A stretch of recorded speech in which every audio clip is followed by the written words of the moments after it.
Assalamualaikum warahmatullahi wabarakatuh. Bismillahirrahmanirrahim. Alhamdulillahilladzi hadana lihadza wa ma kunna linahtadiya laula an hadanallah.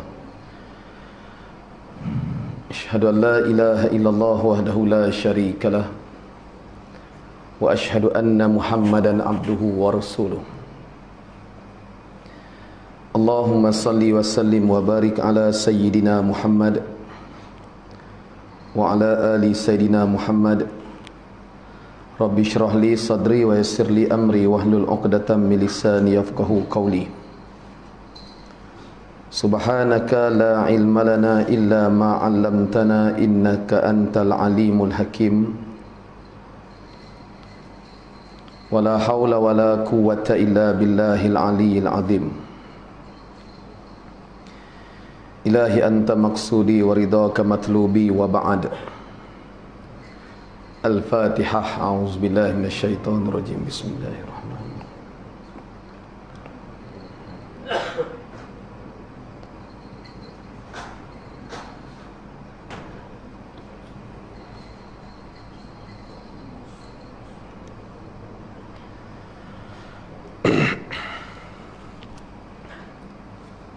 Wa qala Allah Ta'ala fi kitabihil aziz ba'da a'udzu billahi minasyaitonir rajim falam taqtuluhum walakinnallaha qatalahum wa ma ramaita idh ramaita walakinnallaha rama waliyubliyal mu'minina minhu bala'an hasana innallaha sami'un alim. Sadaqallahul azim. Firman Allah Subhanahu wa ta'ala dalam suratul Anfal ayat yang ke-17, mafhumnya, maka bukanlah kamu yang membunuh mereka, tetapi Allah lah sebenarnya yang membunuh mereka. Dan bukanlah kamu yang melemparkan, ya Muhammad, ketika kamu melemparkan, akan tapi Allah jua yang sebenarnya melempar untuk membinasa, yakni untuk membinasakan orang-orang kafir itu, dan untuk mengurniakan orang-orang yang beriman dengan pengurniaan yang baik, yakni kemenangan daripadanya. Sesungguhnya Allah Maha mendengar lagi Maha mengetahui. Yang saya muliakan pengurusi serta jawatan kuasa Masjid Al-Muhsinin,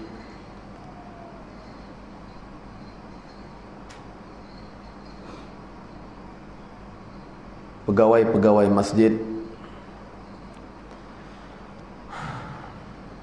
para alim ulama, tuan-tuan guru, para asatizah, pimpinan-pimpinan masyarakat, muslimin, muslimat, ibu-ibu, ayah-ayah yang mulia lagi dicintai Allah dan Rasul serta disayangi oleh seluruh penduduk langit dan bumi. Allahumma salli wa sallim wa barik ala sayyidina Muhammad wa ala ali sayyidina Muhammad. Ceramah dalam keadaan letih tak apa nah. Sembang sudahlah. Boleh.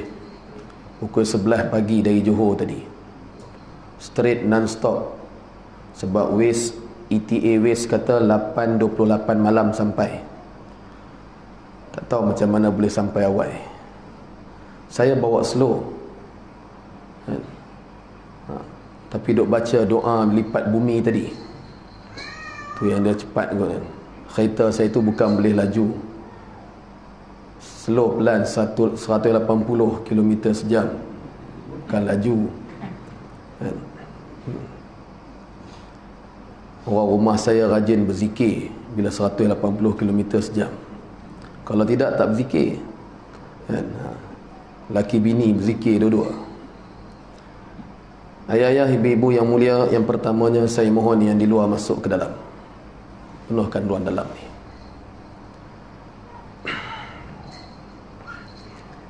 Ayat yang saya bacakan daripada suratul Anfal ayat 17. Falam taqtuluhum walakinallaha qatalahum, bukan kamu yang membunuh mereka, kan tapi Allah jualah yang membunuh mereka. Malam ni kita baca ayat makrifat. Tapi makrifat kita makrifat yang semayang, bukan makrifat yang tak semayang.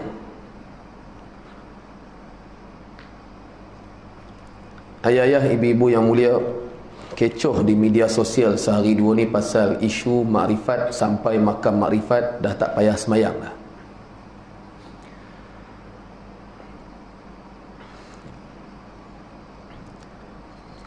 Kalau betul makrifat, semayang yang wajib boleh tinggal dengan sebab kononnya makrifat, padahal itu perintah Allah.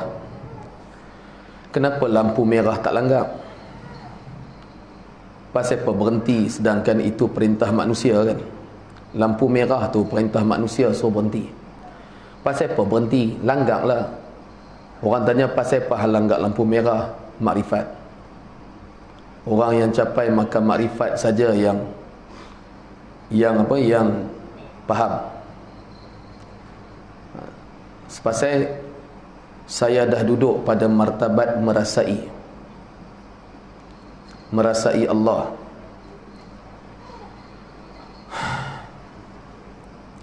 Saya suka terjemah guna bahasa yang senang. Makrifatu maka pen. Kita tak usah bincang makrifatullah dulu. Makrifatu maka pen. Orang yang kenal maka pen ni, yang kata merasai maka pen, bila sebut maka pen, dia dah tahu dah maka pen tu macam mana rupa dia. Dia dah tahu dah fungsi maka pen tu untuk apa.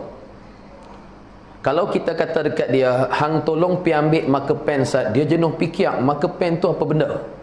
Maknanya dia tak sampai makrifatu maka pen. Tapi bila kita habaq dekat dia, tolong pi beli maka pen, dia dah tahu dah. Kita tanya, hang tahu ke maka pen tu apa? Macam orang bodoh sangat, dia kata. Pasal apa? Sebut marker pen, dia dah tahu dah marker pen ni macam mana rupa dia, dan marker pen tu guna untuk apa. Dia tak payah fikir panjang. Itu orang yang merasai marker pen, dah sampai ke makrifatu marker pen. Senang faham kan? Merasai marker pen, makrifatu marker pen, merasai marker pen, bukan jadi marker pen. Merasai Allah, bukan jadi Allah. Ni nak beza antara merasai dalam kitab-kitab tua, baik kitab segala Asraruddin, segala rahsia agama, kitab Darun Nafis, kitab Kashful Asrar, kitab Hikam Ibnu Athaillah, kitab-kitab yang menceritakan perjalanan syariat, tarikat, hakikat, sama juga dengan makrifat. Maka semuanya menggunakan istilah perkataan merasai. Merasai Allah itu bukan jadi Allah, bukan jadi Tuhan. Kalau sebut merasai marker pen, jenuh nak pi tukar badan jadi marker pen dulu, baru boleh makrifatu marker pen, memang mengarut lah. Pasal apa tak semayang? Pasal dia perasan dia duduk macam Tuhan. Faham tak ni? Senang kan contoh tu kan? Jadi tak usah duk pi kutip lah ayat Quran tu, ayat Quran ni, kita baca merata-rata. Kononnya nak menghalalkan makrifat ni, tak payah semayang. Manusia yang paling makrifat di atas muka bumi Allah ini, manusia yang paling makrifat atas muka bumi Allah ni siapa? Rasulullah sallallahu alaihi wasallam. Kalau Rasulullah SAW pun solat sampai sebangun solat malam tu pun, dalam hadis sahih menceritakan Nabi SAW solat malam sampai bengkak tumit kaki. Hang siapa? Kan? Nak kata level sahabat Nabi pun bukan. Kalau level sahabat pun bukan, tapi perasan macam duduk dekat situ tu bukan sahabat. Hak jenis lagu tu menghalalkan benda yang Allah larang dengan alasan makrifat, itu musibat. Itu bukan sahabat. Ayah-ayah, ibu-ibu yang mulia lagi dicintai Allah dan Rasul, Allahumma salli wa sallim wa barik ala Sayyidina Muhammad wa ala ali Sayyidina Muhammad. Maka Allah sebut dalam Al-Anfal ayat 17 tadi, falam taqtuluhum walakinnallaha qatalahum. Maka bukan kamu yang membunuh mereka dalam peperangan Badar itu, akan tapi Allah sebenarnya yang membunuh mereka. 313 orang. Ada riwayat mengatakan 314 orang. 313 orang tentera Islam menentang 1000 orang tentera kafir, menang. Jadi Allah nak bagi ingat dekat Rasulullah SAW dan para sahabat ridwanullah alaihim ajma'in, hampa menang tu sebab apa? Falam taqtuluhum walakinnallaha qatalahum. Sebenarnya bukan hampa yang bunuh mereka tu, tapi Allah yang bunuh mereka. Wa ma ramaita idh ramaita. Bukan kamu ya Muhammad yang melemparkan panah dan lembing itu, tetapi Allah yang, walakinnallaha rama, tapi Allah sebenarnya yang melemparkan. Ayat ini nak ceritakan dekat kita tentang tauhid af'al. Itu tauhid perbuatan. Imam Al-Ghazali rahimahullah ta'ala dalam kitab Ihya Ulumuddin yang diringkaskan menjadi Mukhtasar Ihya Ulumuddin, ringkasan Mukhtasar Ihya Ulumuddin itu diterjemahkan oleh Syekh Abdul Samad Al-Falimbani rahimahullah ta'ala, lalu diberi nama Siyarus Salikin. Dalam jilid yang kedua, juzuk yang ketiga pada muka surat 9, menyebut tentang definisi atau makna tauhid af'al itu apa dia? Nampak perbuatan Allah pada makhluk, makhluk langsung-langsung tak ada perbuatan. Nampak segala asbab ini sebenarnya daripada kudrat iradat Allah. Itu tauhid. Jadi ayah-ayah, ibu-ibu yang mulia, Allah nak cerita apa sahaja segala perbuatan kamu, apa sahaja segala perbuatan kamu, semuanya hakikatnya daripada kudrat dan iradat Allah. Habis macam mana pula dengan perbuatan-perbuatan maksiat? Ada orang akan tanya, perbuatan zina tu af'al Allah juga ke? Perbuatan Allah juga ke? Kalau perbuatan Allah, takkan zina tu salah?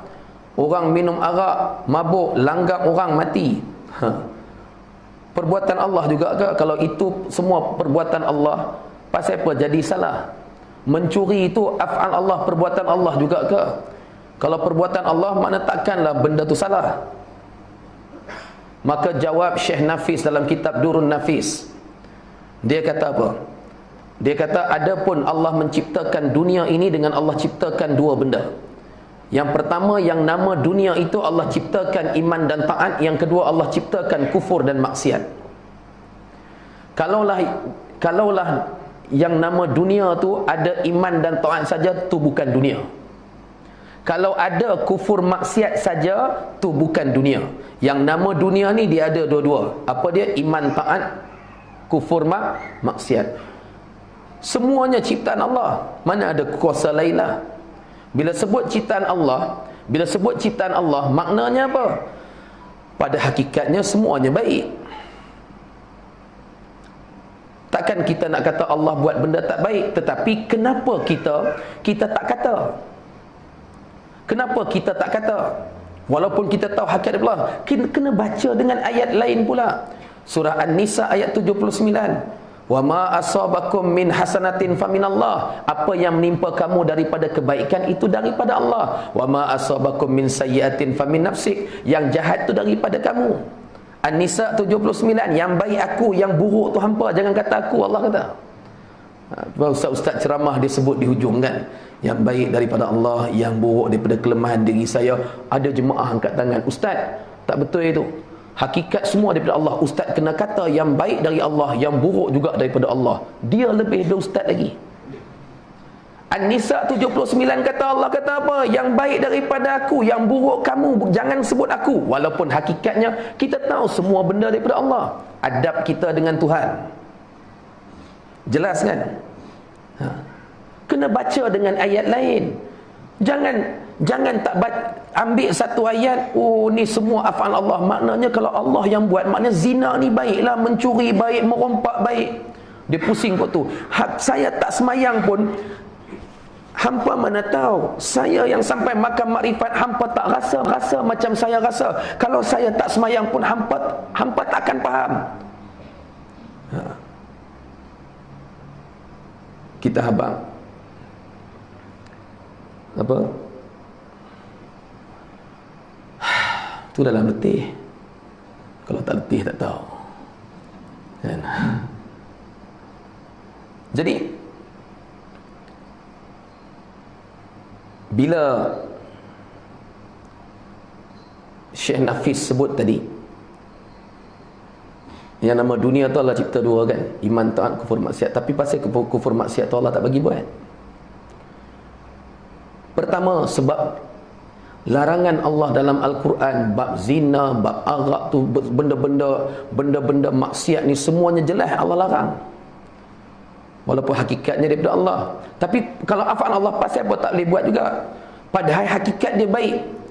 Maka jawab Syekh Nafis rahimahullah ta'ala menggunakan jawapan akal, dalil akli. Dia kata memanglah hakikat dia baik. Nasi tu baik kan? Makan masuk dalam perut, bila masuk dalam perut baik lagi. Tapi bila bawa keluar balik, panggil apa? Nama apa? Najis, tai kan? Padahal hakikat dia makanan kan? Pasal apa tak tadah kumpul bang gawe dengan tepung goreng balik? Hidang. Laki balik rumah petang-petang ni cucuk apa pula dah? Ni tai abang semalam dah saya kumpul balik. Kurang ajak punya bini. Bang, hakikat dia baik. Asal dia nasi. Nak makan tak? Kita tepuk dari bini. Bodoh punya bini kita kata kan. Mengaji tinggi-tinggi. Dia kata abang, kan abang hari tu kata semua benda baik. Bini-bini yang geng-geng ni patut dia pergi ambil tai laki dia, goreng sumbat mulut bagi makan balik. Pasal dia halalkan benda yang buruk dengan alasan hakikat semua daripada Allah. Nasi tu, ayam kencing tu kencing tak ada bubur ais, buah gula lebih. Pasal apa? Manis sedap tapi rasa pelik. Nak kata oren pun bukan, nak kata markisa pun bukan. Ni ayam apa ni? Lah bang, ayam kencing abang saya recycle. Pasal apa hang buat perangai kurajak lah ni? Kurajak apa? Hakikat dia tu kan ayam kan tu teh tarik abang minum, kopi fresh orange, kan asal dia baik. Dia apa salahnya? Asal dia hakikat dia baik walaupun dah rupa najis. Jadi maknanya kufur maksiat tadi Allah tak bagi buat apa? Hang buat je, hang buat keluar jadi najis. Faham kan? Pasal tu walaupun hakikatnya semua perbuatan Allah. Apa definisi perbuatan Allah tadi? Tauhid af'al, tauhid perbuatan tu definisi dia apa? Nampak perbuatan Allah pada makhluk. Makhluk langsung-langsung tak ada perbuatan. Mana dalil dia? Surah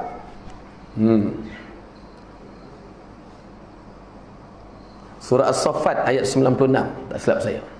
Allah kata wallahu khalaqakum, Allah cipta kamu, wa ma ta'malun, dan Allah yang mencipta perbuatan kamu. Kamu Allah cipta, perbuatan kamu pun Allah cipta.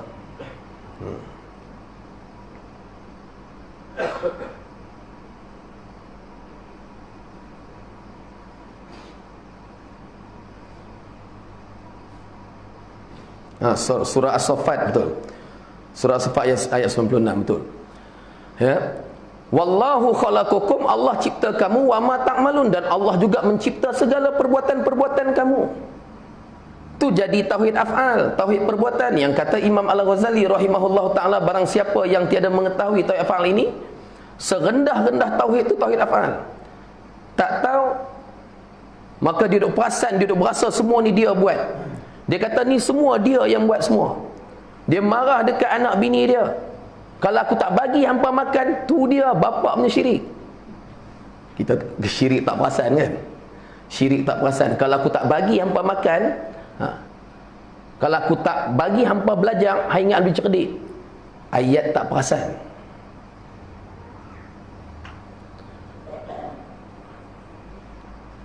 Jadi orang mengaji tauhid ni, manusia yang paling makrifah, yang sampai ke makam wali Allah pun makin makrifah dia, makin dia menjaga syariat, bukan makin makrifah makin tinggal syariat. Cerita, dia cerita goreng susunan tu pun dah tak betul dah. Susunan dia sepatutnya kalau ikut tertib dan disiplin ilmunya syariat dulu, yang keduanya tarikat, yang ketiganya hakikat. Mana makrifat? Syariat plus tarikat plus hakikat equal, sama juga dengan makrifat. Yang komen-komen tu pun dalam media sosial pun tunggang langgang pakat jadi ulama tasawuf belaka.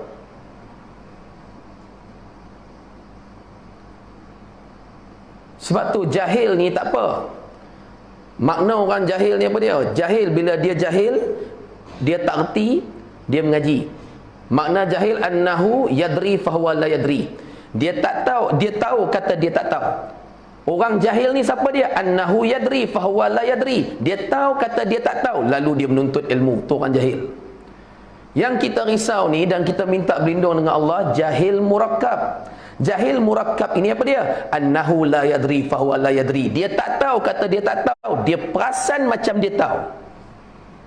Ni dengar elok-elok ni. Jahil murakkab ni, okey, jahil tu terjemah Melayu bodoh. Murakkab tu yang bersusun. Itu istilah dalam kitab. Rupanya perkataan bodoh bertingkat-tingkat tu ada dalam kitab. Jahil murakkab tu jahil yang bersusun. Terjemah bagi mudah lagi, jahil bodoh. Tersusun tu yang bertingkat-tingkat. Orang kampung sebut bodoh, ni bodoh bertingkat-tingkat. Lah jahil murakkab rupanya. Biar bodoh saja, jangan bodoh tu bertingkat-tingkat. Tingkat pula paling tinggi di dunia. Bangunan paling tinggi di dunia kan. Sekarang bangunan paling tinggi di dunia apa? Apa Burj dekat Dubai tu kan? Burj Khalifa dekat Dubai. Betul ke? Betul. Tak tahu kalau tak betul pun lantak biar kan. Bukan penting pun. Kan? Dah. Biar kita ni, alah, kalau orang jahil, orang bodoh ni dia mengaji. Dia perasan macam tahu. Susunan disiplin ilmu tu pun dah kalang kabut dah. Saya duk baca isu ke makrifat ni, saya baca macam-macam, tapi malas nak susun syariat. Syariat tu apa dia? Segala perintah Allah dan larangan dia tu syariat. Jelas? Daripada Al-Quran, hadis, ijma' dan qiyas. 4 sumber utama. Daripada Al-Quran, hadis, ijma' dan qiyas lahirnya ilmu tafsir, lahirnya ilmu hadis, lahirnya ilmu tauhid, lahirnya ilmu fiqh, lahirnya ilmu tasawuf. Daripada ilmu tafsir lahirnya usul tafsir, lahirnya ilmu asbabun nuzul. Daripada ilmu hadis tu lahirnya ilmu mustalah hadis, lahirnya ataupun disebut sebagai usul hadis. Daripada ilmu fiqh tadi lahirnya ilmu usul fiqh, lahirnya ilmu qawaidul fiqh. Gabungan di antara daripada usul tafsir, daripada mustalah hadis, daripada usul fiqh, qawaidul fiqh, maka timbulnya ilmu macam mana para ulama istimbat atau takhrij ataupun keluarkan 5 hukum daripada Al-Quran, hadis, ijma' dan qiyas. Itu syariat. Daripada ilmu tasawuf lahir, daripada ilmu tauhid lahirnya ilmu atau disebut sebagai usul tauhid. Daripada ilmu tasawuf lahirnya usul tahqiq.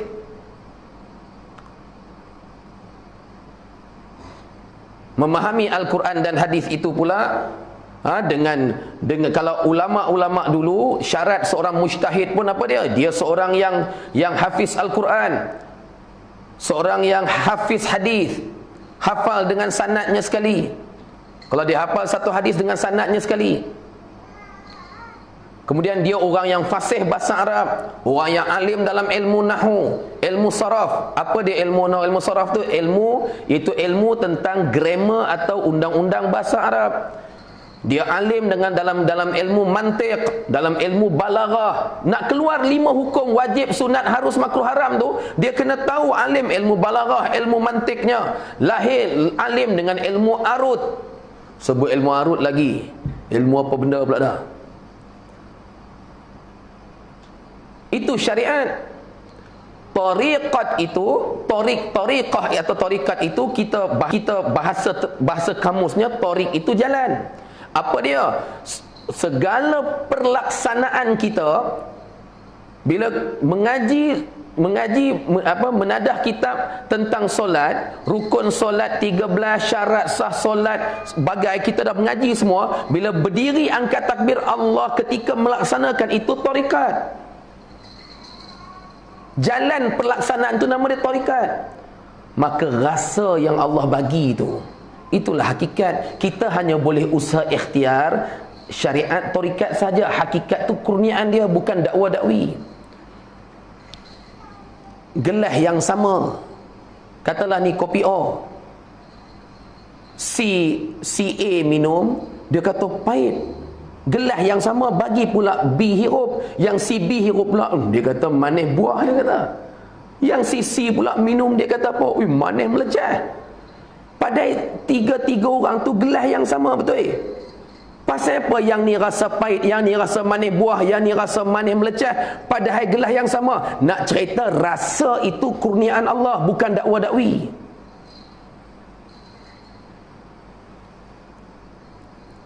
Jadi bila Allah kurnia hakikat, tadi syariat, tarikat, hakikat. Bila Allah kurnia hakikat, barulah equal dengan makrifat. Oh, ustaz mana tahu? Ustaz tak dapat hidayah lagi dengan ustaz tak dapat hidayah lagi. Pasal ustaz tak rasa macam saya rasa. Bila orang kata dia tak dapat hidayah, dia tahu naik angin. Koyak. Koyak bahasa baru kan. Koyak bro. Orang zaman hari ni kalau orang naik angin, orang bahasa moden sekarang dia sebut koyak. Tak payah nak koyak pasal apa? Sini tak pernah pakai. Try lepas ni. Tengok Tok Imam naik angin, Tok Imam koyak kan. Nah. Dia kata ustaz tak dapat hidayah pasal ustaz tak rasa macam saya rasa. Jadi kalau betul hang rasa, pang bagi sekali. Hang takkan marah. Pasal apa? Hang nampak, hang kata, oh ni Allah semua, yang bagi ni pun Allah juga. Nak katakan Allah, takkan Allah nak marah Allah? Boleh? Satu budak sama macam tu lah, depan saya. Dia duk cerita, saya ni sampai makam hakikat, nak semayang lagu mana pun tak tahu, dia kata. Ni dah gerak ni semua Allah ni. Takkan Allah nak sembah Allah? Dia pergi pusing kot tu. Puak-puak ni jadi lagu tu lah. Dia pergi pusing. Takkan Allah nak sembah Allah? Dia kata. Dah Allah belaka. Tu tadi makrifatu makepen tu, merasai makepen. Maknanya sebut makepen tahu fungsi dia apa, rupa macam mana. Bukan jadi makepen. Merasai Allah, bukan jadi Allah. Jelas kan? Jadi dia kata, ni dah nak semayang lagu mana, dia kata. Saya bagi tepat tandai, terlentang. Saya kata jangan marah. Ni pun Allah bagi ni. Takkan marah. Takkan nak marah Allah. Menung kat situ. Puak-puak ni jangan baca ayat Quran hadis. Bagi sebiji je ni Allah bagi. Takkan marah. Dah makam hakikat tinggi makam, takkan marah. Betul? Asal jumpa je pelempang, asal jumpa je pelempang. Pasal apa? Makam tinggi hakikat. Orang hakikat mana ada marah, mana ada koyak. Kan? Ayah-ayah ibu-ibu yang mulia, Allahumma salli wa sallim wa barik ala sayyidina Muhammad sallallahu alaihi wasallam. Ilmu ni Nabi bawa kepada kita. Allah turunkan melalui baginda sallallahu alaihi wasallam itu. Al-Mulk ayat kedua, Allah kata apa? Yang dia suruh buat ni betul. Dia, memanglah dalam hadis cerita kita masuk syurga bukan sebab amalan kita. Dia kata nampak hadis, makna bukan sebab amalan, sebab tu kami tak buat. Dia pergi pusing kot tu pula dah. Betul, bukan dengan sebab amalan kita masuk syurga, dengan sebab rahmat Allah. Betul. Tapi pasal apa kena buat juga? Pasal Al-Mulk ayat kedua Allah kata liyabluwakum ayyukum ahsanu amala. Aku suruh hampa buat sebab aku nak tengok ayyukum liyabluwakum, untuk uji kamu. Itu examination. imtihan, tes, untuk tes kamu, ayyukum ahsanu amala, siapa di antara kamu yang paling baik amalannya. Dan bila aku tengok mana balik malam, maka datanglah rahmat aku, kasih sayang aku, untuk aku masukkan kamu ke dalam syurga. Sembang merapu lah. Saya tak mau jawab dekat Facebook. Sampai sekarang saya tak tulis Facebook nak jawab. Saya nak jawab dalam ceramah, senang orang tengok.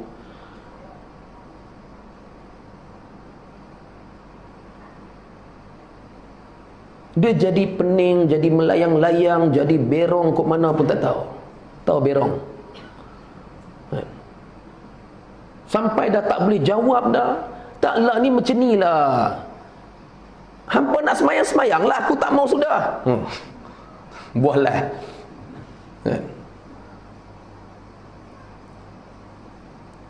Ya ibu-ibu yang mulia, lagi dicintai Allah dan Rasulullah sallallahu alaihi wasallam, barik ala sayyidina Muhammad.